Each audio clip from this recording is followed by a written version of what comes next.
High বন্ধুরা, আজ তোমাদের সামনে একটি লাইফের রিয়েল এক্সপিরিয়েন্স শেয়ার করব, যেটা আমার ক্লাস 10th এক্সপিরিয়েন্স। আল্লাহ আছেন তার প্রমাণ।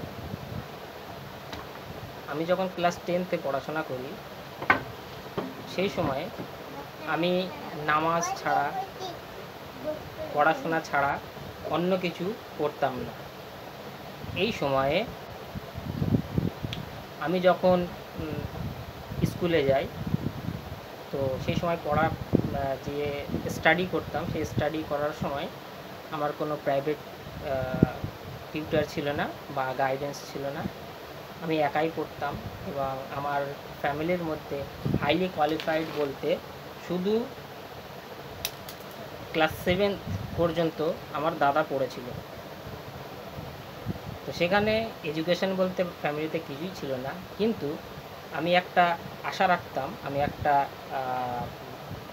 আমার মনের বাসনা ছিল একটাই, যে আমি যেন ক্লাস 10-এ ফার্স্ট ডিভিশন পাই। উইথাউট টিউশনে ফার্স্ট ডিভিশন পাওয়া একটি খুব বড় অ্যাচিভমেন্ট। তো যখনই নামাজ পড়তাম তখন একটাই দোয়া করতাম যে আমি যেন ফার্স্ট ডিভিশন পাই। কিন্তু ফার্স্ট ডিভিশন যে কত পার্সেন্ট বা কত নাম্বার নিয়ে, সেই নলেজ আমার কাছে ছিল না। তো যখনই নামাজ পড়তাম তখনই একটা দোয়া করতাম, তাহাজ্জুদের নামাজ তাও দোয়া করতাম, সমস্ত কিছুতেই একটাই দোয়াই করতাম যে আমি যেন ফার্স্ট ডিভিশন পেয়ে থাকি। কিন্তু একটা আশ্চর্যের বিষয়, যখন রেজাল্ট আউট হলো তখন 8টা সাবজেক্টে 480, না এক বেশি না এক কম। তো আমার এই জিনিসটা মনের ভাবনা আসতো, যদি আমি বেশি পেতাম তাহলে আমি ভাবতাম যে আমি অনেক ভালো পড়াশোনা করেছি, সেই কারণে আমি ফার্স্ট ডিভিশন পেয়েছি। বা যদি না পেতাম তাহলে মনে খুব দুঃখ হতো যে আমি আমার ফার্স্ট ডিভিশন আসেনি, আমি এত আল্লাহর কাছে দোয়া করলাম আর আল্লাহ আমার দোয়াটা শুনলো না।